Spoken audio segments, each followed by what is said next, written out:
This is These Old Farts, and we are going to talk about several topics today and have fun talking about them. And first, I will introduce the topic of immigration to United States. United States is a great country to live in and immigrate into, and what I would say is that a lot of people would like to immigrate to United States, and I in favor of legal immigration so that people go through appropriate processes and they are vetted and they come in and then they enjoy the privileges and contribute to the society. And so what the question, several questions come up actually that we have laws in place that allows folks to come through the asylum route or the protection route, refugee route. So we have other modalities as well.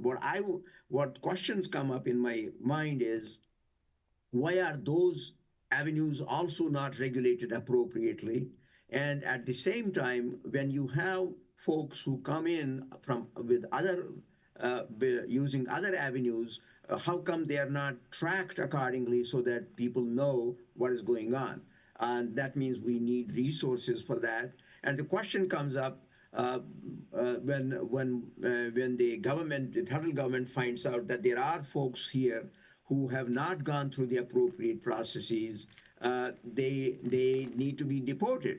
And I remember that when Obama was in office, he also sent a lot of folks out, did deportations, and some people labeled him as deportation in chief or something like that. And I wonder why at that time we didn't actually know what was going, how that was happening, but why is so much ruckus right now? So those are a couple of questions I have before I make some concluding remarks about what I favor actually. And that's my introduction to immigration pieces. I think with Obama, it was mostly the people coming up um, from Mexico, um, just trying to get in without any authorization, and they were turned away, as opposed to hunting people down throughout the United States. And uh, some people who've been here for 20 years, they're hunting them down uh, and then deporting them. I think it was mostly at the borders that Obama was turning people away. Um, eh, Well, Obama turned a certain number away, more than many Democrats seem to realize, and Clinton did the same. That he rejected a lot, but over the last, particularly the last administration with Biden, uh, apparently appears to pretty much just opened up the border and let any and all in there. I've heard estimates anywhere from maybe 5 million people to all the way up to 20 million people have entered this country over the last 4 years.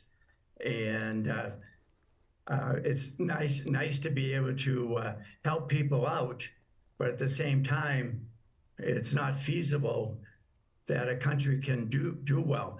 I happened to come across an article in one of the newspapers I was reading this morning, and it was in Northern Ireland, and there was a riot that broke out in some town that was like just north of Belfast, and it had to do all with immigration. And it didn't say anything much more about the story, but it's not just things that are happening within this country.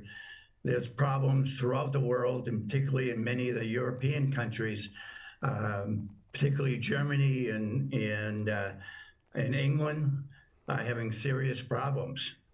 And so somehow or other, we've got to be able to get a handle on this. yeah, I was in Ireland last year, and I was surprised at how many. And this is not Northern Ireland. This is the Irish island, as opposed to. Uh, you can tell I'm half Irish. Um, I was surprised to see how many people from Europe, from mainland Europe and Africa, were in Galway and Donegal, and I didn't go further east. I was mostly on the west coast, but they spoke it. They spoke just fine English, and if people were speaking Irish to them, they understood Irish, the Gaelic, and they were fine. Nobody seemed to have any problem with them. How long were you there? And I was there a week. uh-huh. This was last Labor Day weekend. Did you end up speaking to any people there about any concerns they had about immigration? No, I No? didn't. I didn't speak to anybody about concerns about Yeah. immigration. I was too happy to be just in Ireland because I loved every second I was there. And Was your grandparents from there? my mother's parents were from there. My father's parents were from Italy. Bob, do you have anything you want to add to? Well, several of the things that have been brought up. Number one, immigration is an issue throughout the Western world for sure. I'm not sure about Asia or Africa at this point. And in part, it's because of problems in people's home countries, and in part, the immigrants have been invited to come to Europe, for example, to come to the United States to deal with, to perform work that the local countries aren't capable of providing people to do. As with everything else, I think that things can get carried away. And sometimes it's just people's attitudes. Brexit, which happened, 10 years ago? In large part, the vote against Brexit was a vote against all these people coming in from outside of England. Many of them were, by the way, Polish. So it's not like it was people coming from some jungle somewhere. These were Europeans, educated in many cases, who were coming in, and they were changing the pattern of England's country. We've had the same thing in the United States. I'm sure everybody has heard about when the Irish came in the 1840s because of famine. They were starving to death. And the attitude was the Irish should not apply for anything. They didn't want them here. They did what they could to isolate them. So we've had this for a long time. And given time, obviously the Irish have become Americans. And nobody, or damn few, would say they should go back to their home country. So I think that we have to understand history, and we have to be aware not only that that people are coming in and there's a whole group of people who don't want them here because they're going to change the world that these people grew up in. But we also, I will concede, have to have some kind of controls. Now, we talk about illegals. The vast majority of the people who are being rounded up are not illegal. They came in under a variety of different ways, some of them in container ships on the West Coast, not all from the southern border. And the law says if you claim that you need asylum, you can come into the country and be paroled until such time as a court can hear what it is you have to say and judge whether in fact it's reasonable. Now, whether your initial coming in was you'd been told by the guy on the other side of the river, tell him that you want asylum and everything will be fine, but the law says that's what you need to do. And if our country says, oh, that's wrong, change the law. But don't say we aren't going to hire any judges so that everybody's wandering around for 10 years waiting for their day in court. I dispute what you're saying, Bob. I'm not Okay. sure I accept what you're saying in Okay. reference to this openness as far as claiming asylum and how easy you make it sound like it can be. But I'll have to do some research on that to verify that. I know you've said this, you brought this up a few times in the past, Right. but I'd like to see where it says what you're saying it says, Okay. and where that says it. One On of the the Statue of Liberty, it says, "Send me your poor, yearning to be free," and apparently Trump has never read that. Well, it's not just Trump. Before World War II, the Nazis were trying to get the Jews out of Germany, and some of them they were sticking in concentration camps, along with, by the way, another 6 million other people who died as part of the Holocaust. But they were willing to allow people to buy their way out of Germany. And there was one famous ship of kids whose parents had bought them a trip to the United States. And the United States refused to allow these kids to land. And ultimately, they were sent back to Europe. And even though the Germans didn't want to do it, they were sent to concentration camps. And most, if not all of them, died. But I did want to say one other thing about. Okay, yeah. Time out. It goes back to Alban to closing remarks on this topic. Okay. Well, I like the discussion, but what I was going to say is that regarding Obama, he also did deportations from interior as well, just a little bit additional information.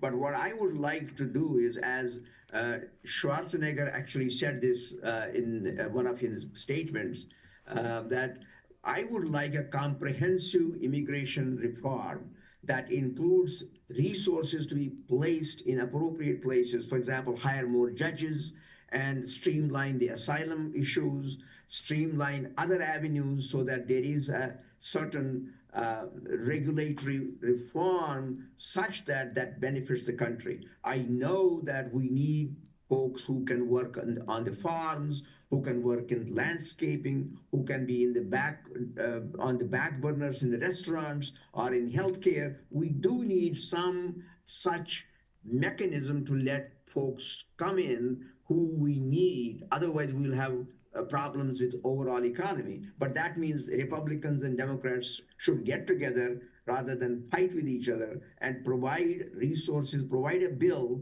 that comprehensively reforms immigration so that United States comes out as winner. Thank you. Very, very well. We have another minute left. If either Bob or Paul want to make any comments. Well, No, not at this time. let me throw out the fact that Obama, number one, deported a lot of people, as Omanon said. Yes. He's probably deported more than any other president. But two, he negotiated with Mexico, realizing that the reason the Mexicans were coming across the border in the great numbers they were was for work. So he negotiated a treaty with Mexico and Canada that would allow companies to build factories near the border. And so the Mexicans who were coming here to work in our factories now stayed in Mexico. And there was a deal made at the time with the unions saying, okay, we're going to export a certain number of jobs, but then we won't be dealing with all these immigrants coming across. And that to me is ultimately the solution. Improve the economies at home, and people will be less willing to leave home. Well, that closes out the first topic. Okay. I have the second topic. I think Paul's going third and Bob's going fourth. My topic is as far as all this rioting that's going on, which started pretty much in Los Angeles, and early as they started having all this rioting, it got me into thinking, who is backing all of this? And it's just not spontaneous that's happening. And there are numbers of groups I've listed out or came across at least a half a dozen groups that are helping to finance these people. And I've seen a couple people interviewed that said they were being offered anywhere from $150 in the Los Angeles area up to per week, up to $200 in the New York area to be out there causing havoc. And I think I think Trump did the right thing as far as, because I don't think that Governor Newsom was going to do much of anything. I think the business owners that I saw interviewed recently, earlier today, said they have estimated that the amount of money that was, or merchandise that was stolen from them over the last 6 days was over $1 billion. One jewelry store was completely wiped out. So I think there has to be control on this, and I don't know what anybody would have any faith in either the mayor of Los Angeles or Newsom that they would do anything to make this issue be better controlled. That's my spiel on it. Anybody care to say a few words? I would say that from my standpoint, it is good to control it, but I would also argue that maybe the best thing. I'm not in the law enforcement, but strategically, some way should be there to make sure the mayor is in the game, the governor is in the game, so that riots will not happen, so that they are included. If they are not included, then we don't know what kind of thinking they have in their head. And so that's what, because the mayor was saying that nobody told her that this was happening, but then I don't know how she would have planned, or how the governor would have planned, because the governor could have, just like Texas governor, preemptively mobilized his guard. So Newsom could have done the same thing. The area that the rioting is occurring in is a very small area, just a few city blocks of a vast city. And the Los Angeles police has 8,000 policemen who have been trained in riot control. Bringing in the,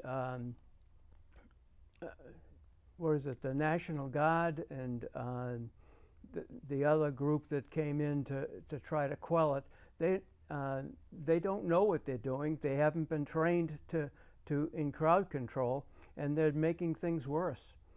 It would have ended a long time ago if Trump had stayed out of it, but he just came in so that he could make a big deal out of it, and he said in his previous administration, I would never send in the national. I would never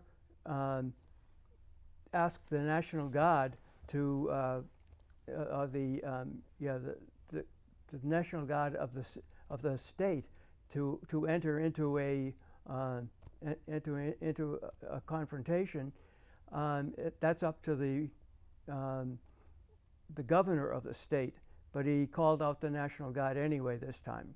He's just doing it to make a big show, and I think he's doing it. I think he's doing it so that they don't, so the issue doesn't just disappear. I can tell you. Bob, do you have anything to add? Yeah, two things. One, during the Rodney King riots in Atlanta, there was very, very large demonstrations going on in one part of Atlanta, and the police were concentrating their forces where the demonstrations were going on. And in general, there was not a great deal of violence. However, in other parts of Atlanta, gangs were going after drugstores and going after drugs, etc., because they knew the cops weren't around. And I think, I don't know this for a fact, but I believe that what you guys were saying about serious crimes going on in Los Angeles, the same thing is happening. It's not the people who are demonstrating who are committing these crimes. As far as demonstrating, I can tell you factually, on Wednesdays for the past few weeks, there have been demonstrations down in the district by the ICE office. And these people have been down there regularly on Wednesdays. There has been no violence that I've heard about. I know a number of people who are participating in these demonstrations. So if somebody was going to preemptively come into Burlington and say, well, we're having all these demonstrations, we need to control it, and come in with not riot gear, but actually guns and flash bangs, etc., they would be creating the very problem that they claim to try to prevent. So this idea of preemptively having the governor of Texas put out 5,000 people to control riots that aren't happening is, I think, an attempt to militarize the country. Did you mean Texas or Texas, Paxton, has mobilized 5,000 members of the National Guard and sending them to all of the cities where they're having demonstrations. And up till now, I have not heard about any issues with these demonstrations in Texas. Well, I saw, in closing, I saw the governor of Texas be interviewed this afternoon, and he said he would not allow any of that type of rioting to happen in his state, and he would make sure the National Guard got out there and took care of the situation real quickly. The other thing I just wanted to comment back on is that the area that I understood, and maybe I'm wrong, but I understood that in Los Angeles, that problems included an 8-mile area. It wasn't a few blocks; it was 8 miles of territory that was having a problem. Also, I saw the police chief of Los Angeles being interviewed the first day, later in the day, and him coming out and saying they could not handle the situation by themselves.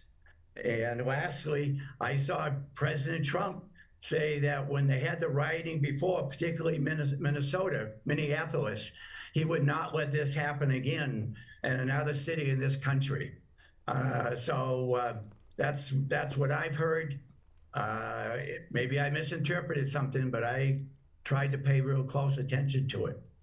You saw the police chief of Los Angeles I saw the police chief of Los Angeles say that they were not in a position to be able to handle what was happening during that close of that first day. That's correct, because the guard was there and they weren't allowed No, that in was the area. That was before the guard was there. I didn't see it. Anyways, I didn't hear about it. We should move on to the next topic. Yep. And Paul, you want to go, or Bob want to go? Up to you. I think that was my topic. Oops. No, I Oh thought no, you were I'm gonna- sorry. I'm sorry. Yeah. My topic is the attack on the senator from California. Senator from California went to a meeting where the Director of Homeland Security was having a press conference, and he walked in. He was the senior senator from California, and he wanted to ask a question.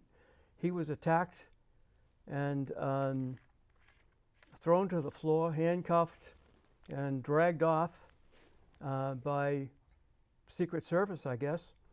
FBI. It was at the FBI. That's what I heard, yeah. And just simply because he went into the area to ask a question of was it Homeland Security, I guess.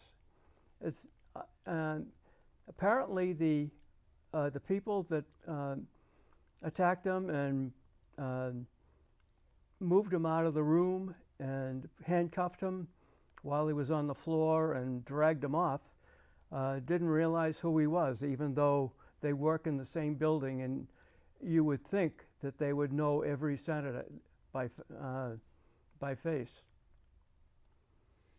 And it's just unbelievable how any group, any people could prohibit a senator from going to an open meeting in that building.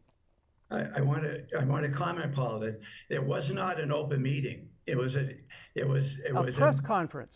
It was not a press conference. It was a meeting by the NOM that was talking about some particular topics. It wasn't open to questions, and he was not. They claim that the people who grabbed him, the FBI or whoever else was there, said they didn't know who he was. He had no identification on him, and there's a great deal of concern about any of these high-ranking politicians from Trump on down of anybody trying to attack them or assassinations. So I think the FBI was well warranted to grab him. They did talk later after he was arrested. They spoke for about 15 minutes and apparently cleared the air on whatever the issues this senator had. Well, I They know. weren't- But I think he was out of place. I Wait a heard minute, audio. They of work. it- They I'm work sorry. in the same building every Who day. works in the same The building? people that attacked him and dragged him out. That was the FBI that did it. You're saying Yes. the FBI works in the Capitol in the Senate? Those individuals work in the same building and see this guy every day. I'm not sure where you're getting why you feel that way. I don't feel that way. I heard it. They work in the same building. They're supposed to know the senators and the representatives. I can't. I hear what you're saying. I have a hard time believing that would be the case. What do you have to say, Bob? I heard, very quickly, I heard audio this afternoon where the senator is being thrown to the ground and handcuffed, and he's identifying himself as a U.S. senator, giving his name, senator, etc. I just wanted to ask a question, and they are. So you would, if you were in that position, you would believe him. Well, you might actually look in his wallet and say, Well, "Oh." Again, I think I would think that if you're in a position where your responsibility is to protect somebody, you're not going to able to take the time to have them pull out their wallet and everything else until at least you secure that person. Well, and so they're no longer mobile. Maybe I'm not a police or law enforcement person, so I don't know. But I can tell you that they were claiming they didn't know who he was. He didn't identify himself, and the audio makes it clear he was identifying himself, and they didn't care. Well, he was saying who he was, but that was all. Anybody could say who they were. What do you have to say, Omanana? We don't cut you short. What I heard, what I know from the news reports is the same thing what you said, Chuck, that they didn't know who he was, but I didn't actually hear any of the audio or anything. But I also heard that then Noam and that senator had a meeting, and then everything was cleared, but I don't know what transpired. So that's all I know about it. Mm-hmm. Okay. Well, I'm sure there'll be some stories tomorrow in the papers or somewhere on the news. Yeah.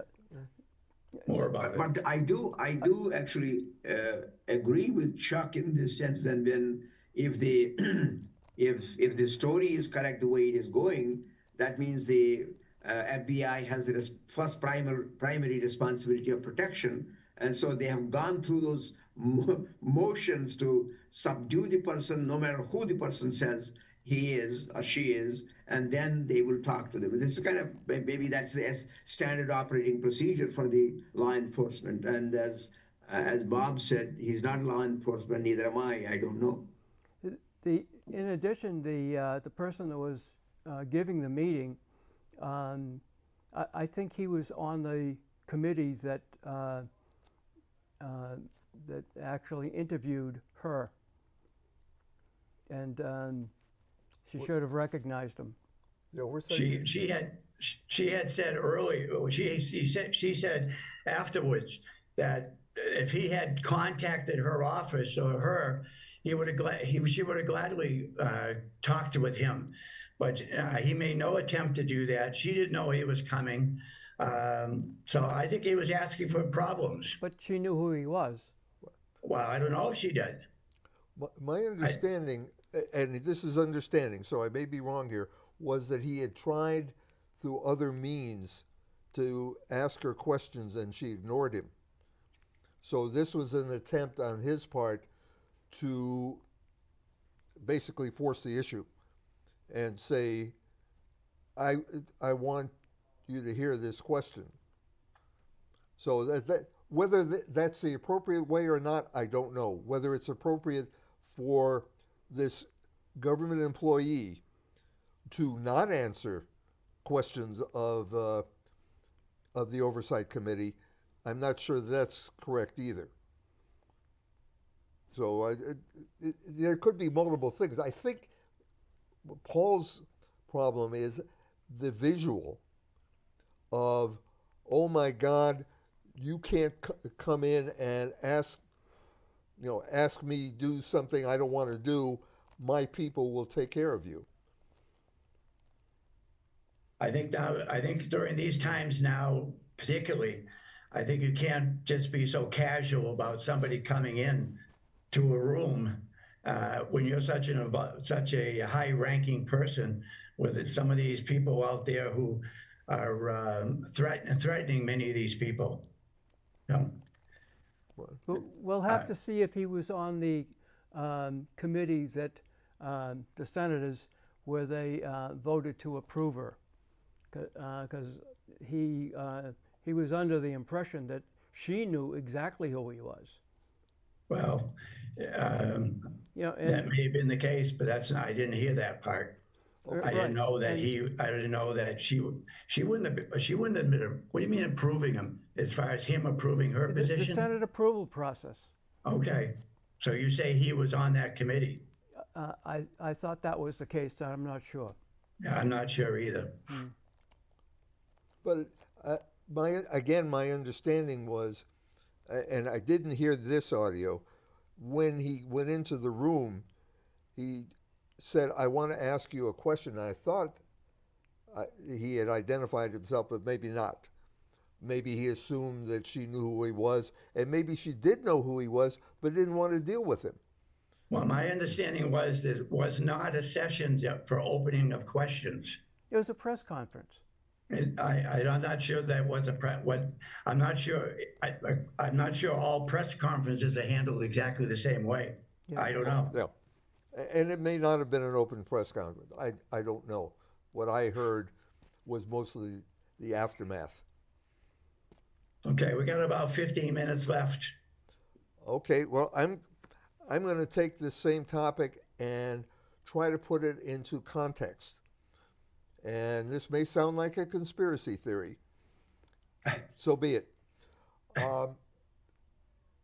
When Trump was running on immigration, and before he was running as a candidate on immigration, he has been talking about all of these immigrants who are criminals, rapists, drug dealers, murderers, etc. And all you hear when he's talking about it is this kind of people. At a debate with presidential debate.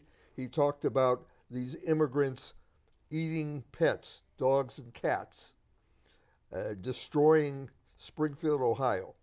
Factually, they were invited to come into Springfield, Ohio because they needed labor to man the factories, etc. When he has been talking about all of the immigrants he's trying to deport, he's deporting all these evil people, doing all these horrible things. But factually, what is happening is he is going to workplaces, restaurants. By the way, restaurants not owned by conservatives but by liberals, meat packing plants, etc., and pulling. Fields in California. Fields in California. Yeah, these are working people. These are not people who are committing crimes.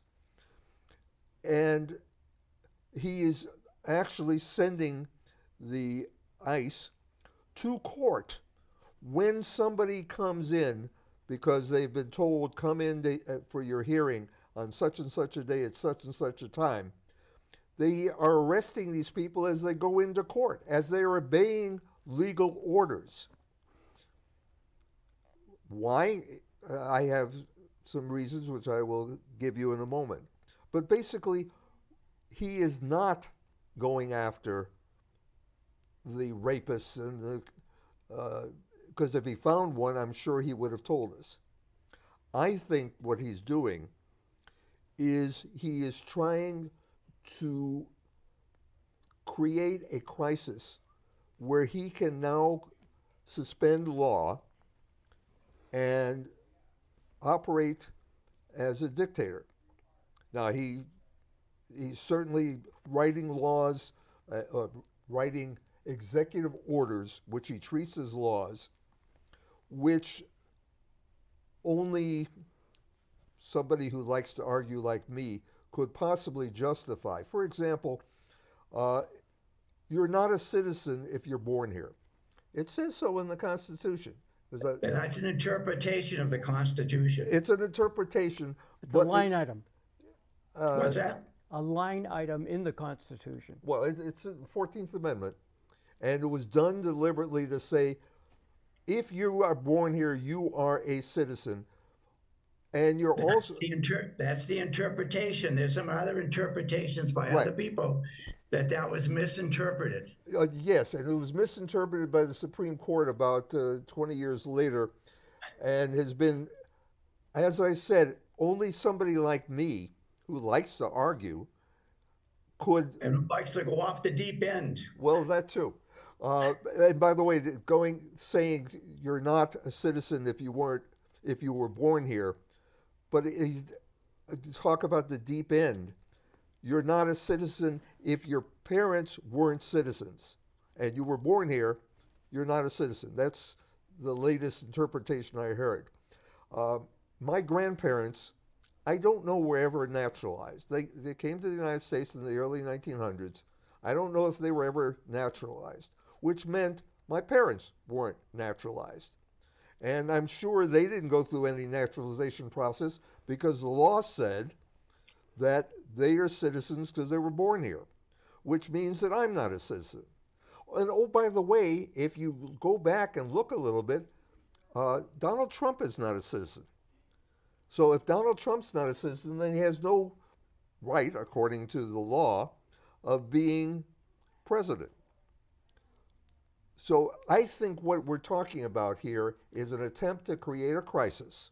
And what's going on in LA is a perfect example of it. I'm going to grab anybody who looks Hispanic off the street, and if they don't happen to have their naturalization papers on them, because if it's a birth certificate, nobody walks around with a birth certificate, I'm going to not only arrest them, but I'm not going to leave them in the locale where people can come and testify as to their citizenship or their good character or whatever. I'm going to send them off to Louisiana, where they have no legal basis. Omenar, do you have any comments you want to make on anything that Bob's has said? Well, it's a good conspiracy theory actually, but at the same time, it's very difficult to get into somebody's head what they are actually thinking and what the act. Are you looking at the actions and interpreting what is happening? But I thought the executive order, either it's the executive order or it's something what I read is that they put some exceptions in there to protect some batches of individuals who were born here uh, after certain date, before certain date. I thought that was a bar they put in there. I hadn't heard that one. That would allow Trump to be president. So I'm sure we'll go along with that. Paul, do you have anything you want to add to anything that Bob said, or anything additional you want to say? Um, Not at this time. Okay. Uh, I mean, when it comes down to me, in many ways, um, if I had to make a choice, I'm a supporter of Trump versus the Biden administration. At the same time, that doesn't mean I agree with everything that Trump says or does. Good. I think his intentions are good. I think anyone that has an idea that he's trying to be a dictator or is wrong. And I look at it from a perspective also that if in fact Biden and or Harris had won this election, however, would we be in a better shape than we are now than having Trump? Can you honestly say that you think Biden and or Harris would have this country in a better spot than Trump has it now? Yes, Yes. absolutely. Really? Wow. Yeah, I I- mean, But that everything has doesn't gone address down. what Bob is talking about. Everything has gone What's down. Bob talking about? Bob was talking about the conspiracy and all that. That's what I'm saying. What you said just now about Biden, forget Biden. We are talking about the person who is in office right now. So you got to address Bob's comments rather than Biden. Forget Biden. Well, actually, if you don't want to follow that on, I have other problems that I am very, very worried about. For example, the big tax bill.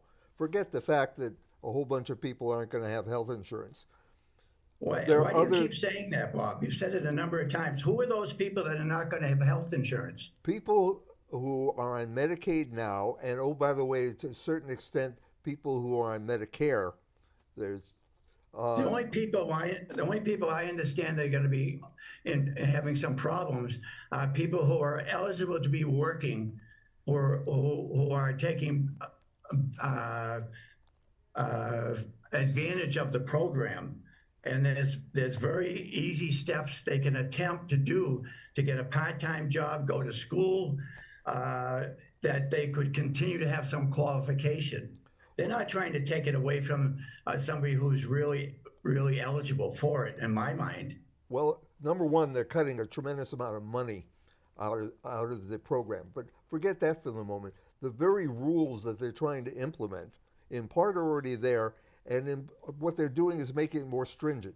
If you have a kid at home and there's 5 or 6, yeah, you're covered. You have a kid at home who's 11 or 12, screw it. You got to get a job.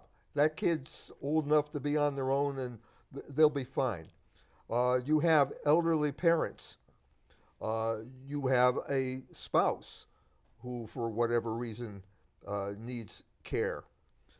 All of these things are ignored. The point, what they are doing in the budget is they're cutting a huge number of dollars, 7 billion, 70 billion, I don't remember the number. But without question, there's a cutting. Despite what Trump is saying, we're not going to cut Medicaid. The budget bill does have a tremendous cut.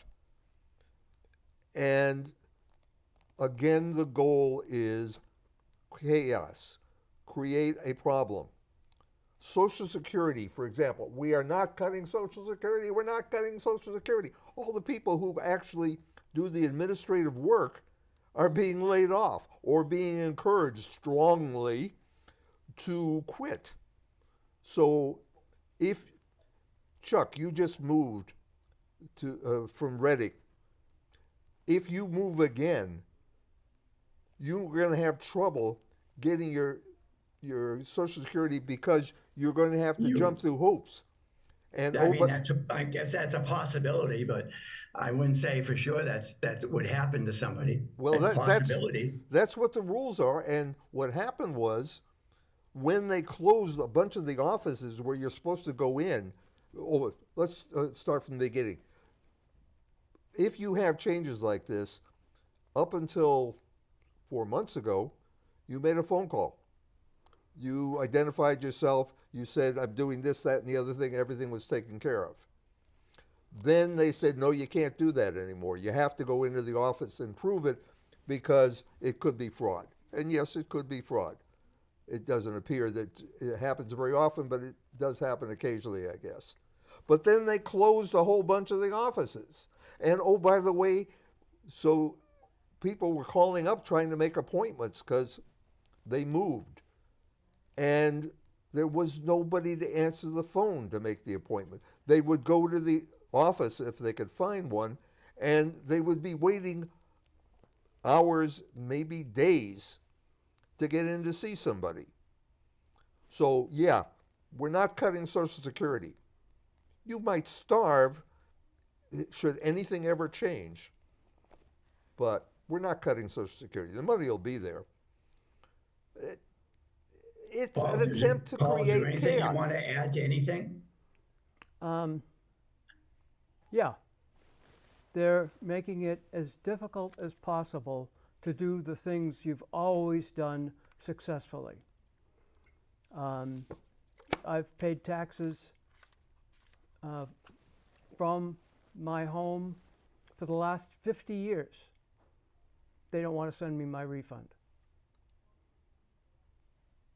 I have to go through hoops.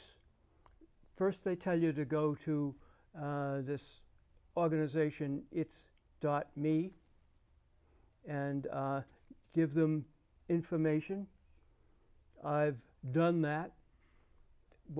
I haven't given them enough information, but they have enough information right now where they can duplicate my identity. So it's all an identity question. Is that it? Well, it's an identity question. You know, somebody can now just duplicate my identity. So I Well, called.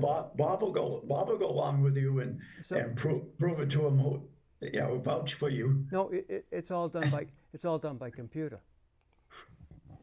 I had to send. I'm not going to tell you what I had to send because, you know, but at least they have enough information where they can give it to somebody and they are a duplicate me. Well, I'll give you another one, the IRS, since you bring it up. Most people, the vast majority of Americans, pay their taxes, get their refunds, etc., and it's all automated. And it has been for a number of years. They're cutting the IRS workforce, not because of anything other than the fact that the complicated returns are the ones that you have to deal with in person by an individual, because the laws and the information isn't totally clear. What that means is, Paul, I, probably you, Chuck, Omanon, all of we're going to continue to pay our taxes and hopefully get our refunds where appropriate. But all the people who have complicated returns, in some cases deliberately complicated returns, there's nobody to audit them. There's nobody to say, hey, I don't think that this is right. This doesn't make any sense. So therefore, what we're doing is all of the normal people are going along, and all the rich people who can afford to have a accountant go through and make up shit or mischaracterize stuff, they aren't going to have to pay much in the way of taxes, which works out real well for our president, who, as far as I know, there's a whole bunch of taxes that he's owed for about 10 years. More. It's been under debate. And as far as I know, it's still under debate, and there's nobody out there who can verify it. Are you talking from personal experience as far as difficulty with the IRS? I have had no difficulty with the IRS So because my these taxes stories, were always. there's things that the things that you're talking about is hearsay you got from other people or things you've No. interpreted that you've read. The thing I'm talking about is now. I'm talking about Bob. Yep. When I was working, they took money out of my paycheck for taxes. And that was fine. At the end of the year, I filled out the forms based on the material that I was sent, and if appropriate, I got a refund. And I'm sure when you were working, the same thing. When Paul was working, Omanon's still working, so it's probably the same way. I do know people who have complicated tax returns. And it used to be that it would take a while for somebody to go through it and discuss and explain what was going on and why, and they'd come to a resolution. Those people who, from the IRS's point of view, don't exist anymore. They've been laid off. So anybody with a complicated return, by the way, I managed an H&R Block office for a couple of years, so I have a little bit more background than most. The people with complicated returns on almost always are wealthy people. And if there's nobody at the IRS to analyze and object to what they fill out and send in, then they pay whatever they damn well feel like. Now, So I'm not saying the wealthy people are bad. You've had a number of these people you know, and they told you this. No, I don't know that many wealthy people. I know a few, but So where are you getting your information from? Because I understand how the IRS used to work. Again, in part because the H&R Block, and in part because I'm interested in government. Oman, do you have anything you want to add about anything? No, I have usual experience with taxes, so I do not know the complicated issues what Paul has gone through. I can only express my sympathy about it, and that it is painful when you go through all these, and that's it. Yeah. My tax return is trivial, and I'm getting a rebate, and they want to verify that I am who I am and not an imposter. Even though I've filed taxes from the same house with the same me and my wife Rosemary, we're both on Medicare. Not Medicare. What's Social Security? Social Security, and it's trivial, but they think that the tax return might have been submitted by some third person who's impersonating me. Which does happen. I have to prove that I am who I am. You know. But did they tell you how are you supposed to go about doing that? By giving them information. But you haven't done enough of that yet? I sent them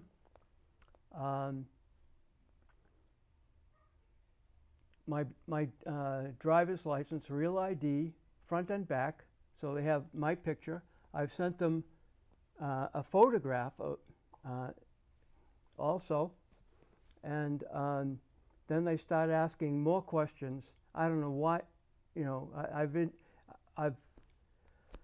I've filed a tax return from the same house for the last 50 years and never had a problem. And now they don't know who I am. And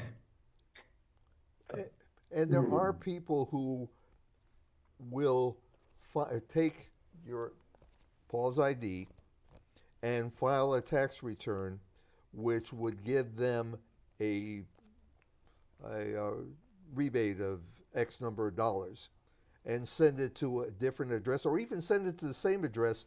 But if they know when it's coming, they go into the mailbox and they take the check. We've been hearing about this for 10, 15 years.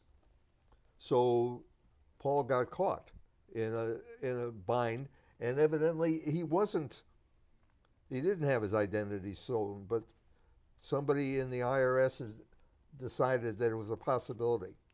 It's not just the IRS, it's a private company that is asking the questions. That's a little scarier than the IRS. It's called It's.me. Have you confirmed that they're the who they claim to be, but they're calling the IRS? Because the IRS might contract somebody. They claim to be, and I stopped sending them data and I went directly to the IRS. Good. And the computer asks me questions on my 1040 senior, and they weren't at the top of my head. I had the form the 1040 that I filled out, and I didn't find it fast enough, and the computer stopped. That sounds. That is scary. Actually, you should really go to real IRS rather than that They don't have private company. It takes days and days of sitting out front of that office in wherever it is, Cambridge, I guess, to get an appointment. The Cambridge is. I have gone to IRS office in Cambridge. When? And they usually are good. They have you have to identify what the issue is so that they can deal it in the front office or the back office. They have two sets of offices. Have you gone this year? No, not this year. No.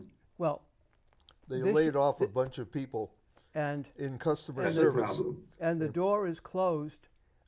They only let so many people in to make a future appointment. Wow. That's not good. Yeah, because there's very few people there. But So you cannot do anything online. I tried online. I wasn't fast enough, so I'm going to have to try it again. But now I know what the questions they're going to be asking. That is scary. Yeah. This But private company, It's.me, I thought that was the IRS. It's not. But who sent you to that private company? The IRS. did the IRS or did The IRS. It's.me identify themselves? No. The IRS. I got a letter from the IRS telling me to go to It's.me. Okay. And it's a private company that has millions of people in their information. That's more scary than anything else. Yes. And I thought I was dealing with the IRS, and I sent a couple of things in, and they keep asking more questions. And when they get to your mother's maiden name, I think it's time to stop. To answer your question, Chuck, from earlier, are we better off now than we were 6 months ago? no. You don't think so, really? Economically, Economically, The economy is down. the is not down. Yes, it is. The stock market's I think stock market's at the highest number it's been. by the way, Trump only talks about the stock market as being an indicator when it looks good for him. The growth of the economy, there was a negative growth last quarter. All of the tariffs and bullying that he's been doing, according to people who study this more than I do, say that it is going to be very negative, and logically it will be very negative to the economy. For example, Well, I hope you're wrong. I don't believe you, I hope which is, I'm wrong as well, but I Is it- do not believe that I'm wrong. Every indicator that finance people use is down. every Every indicator. indicator finance people use is down right now. Well, I don't accept I that. mean, tell I me don't which believe one. that's true. Tell me which one you think is up. I can't say off the top of my head. I'm not that knowledgeable about. All I know is I see indications in different areas almost every day, and I think things are almost everything is leaning in a positive direction.